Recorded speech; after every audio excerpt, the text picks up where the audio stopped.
সামনে প্যান্ডেল করেছে, মনে হচ্ছে ওইটাই বিয়ে বাড়ি। হ্যাঁ হ্যাঁ ওইটাই হবে। এই তোমরা সবাই নেমে পড়ো। আরে মনে হচ্ছে আত্মীয়রা চলে এসেছে, যা তুই মিষ্টি পানি নিয়ে আয়। বিয়ের প্রস্তুতি চলছে? হ্যাঁ হ্যাঁ চলছে চলছে। আরে চলো তোমরা একটু গিয়ে বসো বসো এখানটায়, আমার মেয়ে তোমাদের জন্য মিষ্টি পানি নিয়ে আসছে।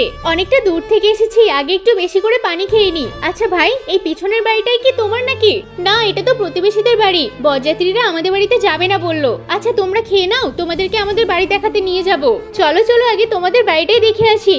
এই যে এটাই হলো আমাদের বাড়ি। কি এইটা তোমাদের বাড়ি? হ্যাঁ, এই বাড়িটা আর সাজাতে হয়নি, প্রতিবেশীদের বাড়িতে বিয়ে হচ্ছে যেহেতু ওদের বাড়িতেই সাজিয়েছি। আর এত টাকা কোথায় যে দুই জায়গায় সাজাবো? তুমি কাদের বাড়ি নিয়ে আসলে আমাকে? আরে আমি কি জানতাম? আমি জানলে তো এত গরিব বাড়িতে আমিও কখনো আসতাম না। আরে ওরা আবার কোথায় চলে গেল?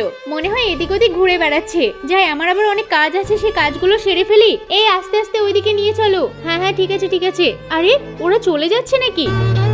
এই তোমরা আবার গাড়ি নিয়ে কোথায় যাচ্ছ? আমাদের অনেক কাজ আছে, সেখানে চলে যাচ্ছি। আরে আমার মেয়ের বিয়ে দেখে তারপর তো যাবে। না না, আমাদের এত সময় নেই। এই ড্রাইভার চলো চলো। আমরা যদি গরিবের বিয়েতে থাকি, আমাদের কি কোনো মান সম্মান থাকবে নাকি?